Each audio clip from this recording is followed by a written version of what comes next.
Yo, what is going on, guys? Welcome back to the channel, Relearn Japanese, and you are here because you forgot your Japanese and need to relearn it again. Before we start today, I'd like to thank our patrons as usual. Thank you guys so much for your support on the channel. We got like 27 now. It's amazing. And honestly, thank you so much for your help. Anyway, guys, let's get started with today's lesson, which is making compound sentences. Now, this is pretty easy, because there's a number of different ways you can do it. That is using like te form. It's also using kata, node, noni, and all that fun stuff.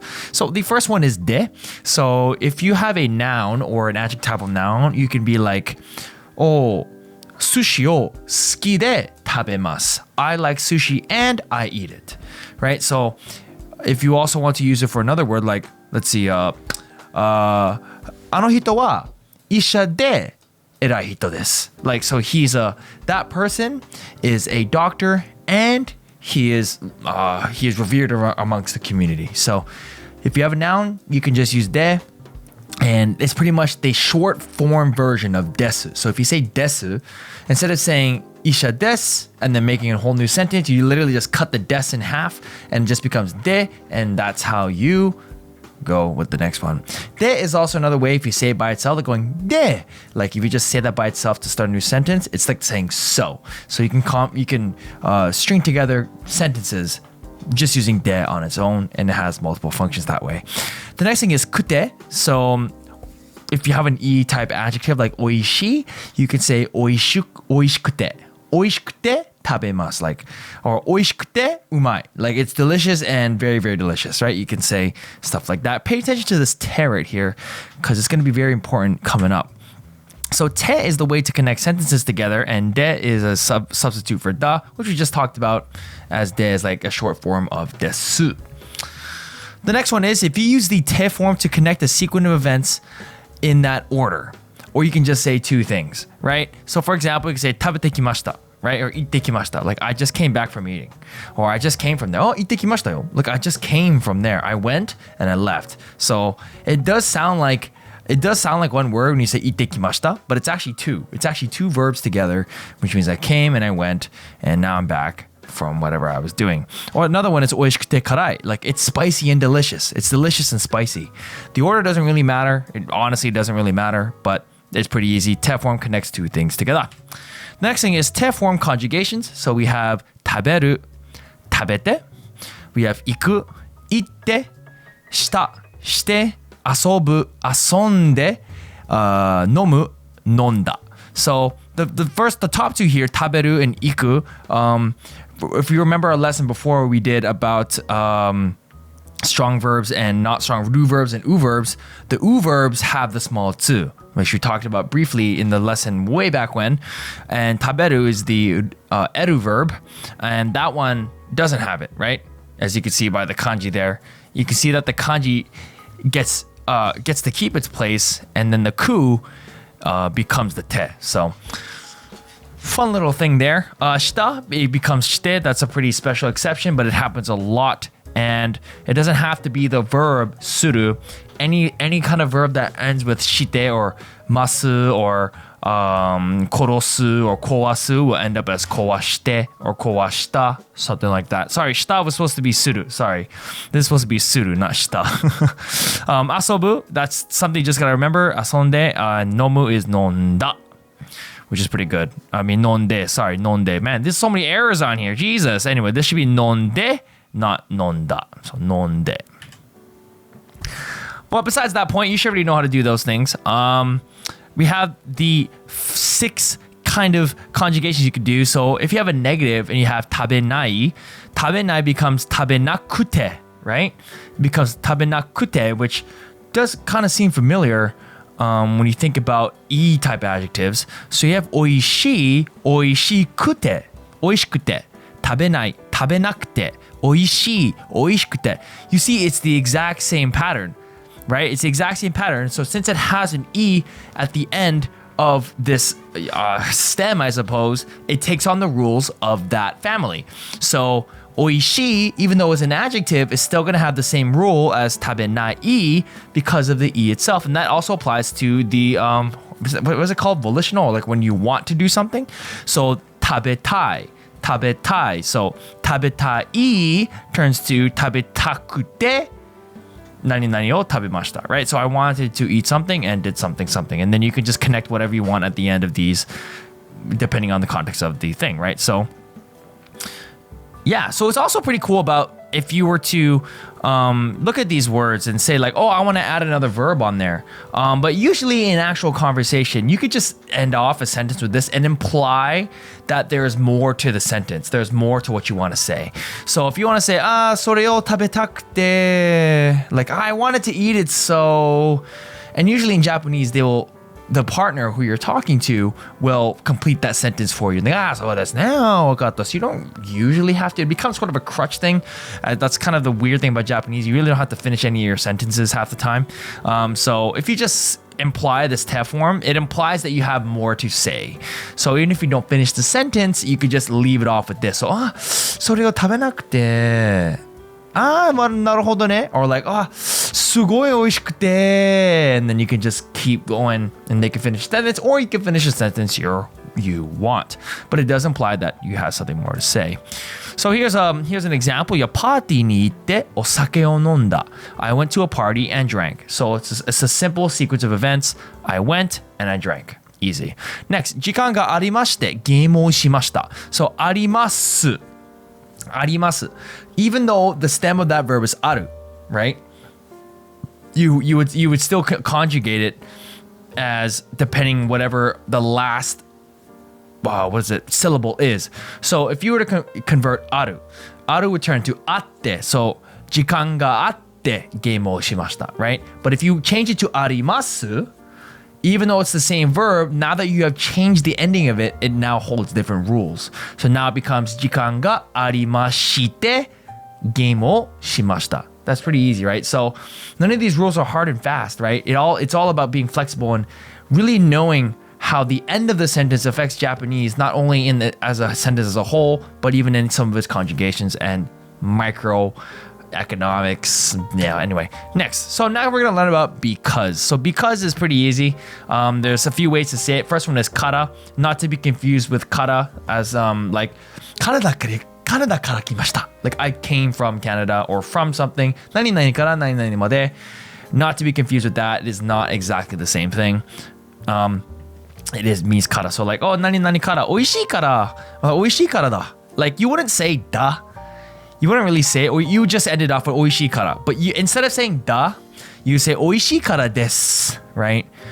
Because it really is a strong. Saying kata is already a kind of a strong thing to say. It's kind of like, this is the causation of why I'm doing something. This is because, right? So adding two declaratives kind of feels unnatural, even though it is grammatically correct. It kind of feels unnatural to do that. So usually you would just leave it at 美味しいから. 美味しいから. Like you can just keep it at that. 美味しいからです keeps it like, it kind of humbles it down. So like 美味しいからです. So you kind of just, you know what I mean? You're just bringing it back down to neutrality because that's what Japanese is all about. It's all about the heiwa, right? So like, here's another one. 友達だからお前のそばにずっといる. Like, because I'm your friend, I will always be by your side, right? That's what that means right there. This middle section here, which I kind of jumped over, is dakara. So you can start a sentence with dakara. So someone asks you like, なんで来なかったの? だから予定があったの. Oh, that was wrong. 予定があったの. Not nano. We all make mistakes because it rolls off the tongue. It's more comfortable to say that, but even though you don't have to say that. But anyway, you can start a sentence by saying だから. Or you could even, in most cases, you say datte. So like datte is a different kind of thing, which implies that you had something else you previously mentioned and you're bringing it back up again. And anyway, you can start a sentence with dakara. Now here's the more formal version. Not quite the one-to-one version of a formal version. It does have different implications, meaning that node is more of a explanatory tone rather than the direct causation. This is kind of just telling you how it is rather than this is why it is. I know that kind of, it's a very small nuance. In real practice, it doesn't really matter that much. In actual Japanese, you'll use node if you're just trying to be more polite in a formal setting. But if you use kata des, like you'll be fine. But then again, guys, node, kata doesn't matter. Gaijin, smash, pass. I'm telling you right now, it doesn't really fucking matter. So you have basically node is a shortened version It might not be linguistically, but just a good way for you to remember is it's basically a short version of no desu. Remember that no desu? Like 99 na no desu. Like, oh, why didn't you come? Oh, oishii na no desu. Like, oishii no desu. Right? Why do I keep putting the na on top? I'm sorry, guys. But yeah, so remember, you got some planning to do in that last lesson, right? So, oishii no de, or isogashii no de, kantan na no de, isogashii desu no de, right? So, it's just basically saying the same thing. Instead of saying kara, you say no de, and it's basically giving you the same power of the explanatory tone. Like, oishii n da, or oishii no da, or isogashii n da. Like, it's the same kind of thing, right? It's slightly different nuance, right? But it's basically the same thing. And you might have learned in like Japanese 101 to like put, when you use no de, you want to like put everything back to the dictionary form, like aru, or instead of arimasu, or instead of taberu no de, you would say, instead of tabemasu no de, you would say taberu no de. In actual practice, people run either or. You actually want to elevate yourself more. So usually you'll hear them put the mas form with no de. So double up on that formal. But in practice, gaijin smash pass doesn't really matter. So yeah, so we're just explaining this here is more of an explanatory tone, more like saying the facts, not really blaming anyone, trying to keep it the most neutral it is. And where kata is more of a stronger reason, more of a causation. And we got a little sentence here that to kind of just explain it in my attempt to anyway. So, 私は英語の先生なのでお金がないです. So because I'm an English teacher, I don't have any money, right? So that's just kind of a neutral statement, as sad as it sounds, how true it is, but whatever. Now let's go to the kata part, which would be 英語の先生だからお金がない. I don't have any money because I'm an English teacher, right? So you can see how the emphasis changes with these slight nuances. And really, it does just depend on how you want to go. The easy way to remember this is just to say, yo, kata is a little bit strong. When in doubt, use no de. With your friends, just use kata, which is fine. Of course, just like nanode and nanoda and all that, noda and all that stuff, you can shorten it to nde or nda. So you can go, 時間がないんで行けないよ, right? So you just want to shorten it because Japanese people like to shorten everything, including.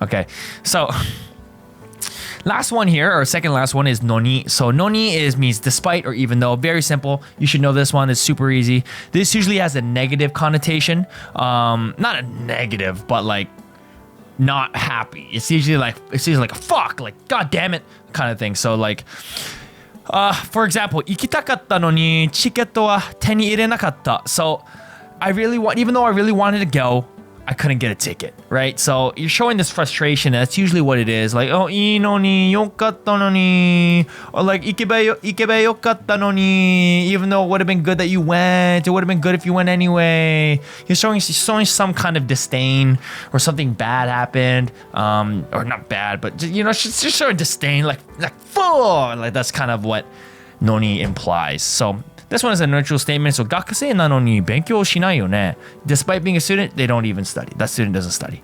So this really is more of a situation where like you're going like, fuck, god damn it. Like you would say that and you would say nani no ni.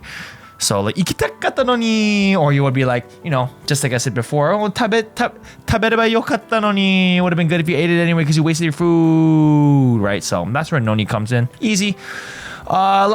Last few articles here, we have ga and kedo, which expresses contradictions. So like you'll usually hear this in anime, like some character will reveal something to them. We can't go to the castle because it's too dangerous. それはそうだけど. So それはそうだけど is be that as it may, or even though you say that. And then we have それはいいんですが. Also, you hear the word daga. When you hear like some characters, I guess お前を殺したくらい. だが殺さないといけない. I don't want to kill you, but I have to.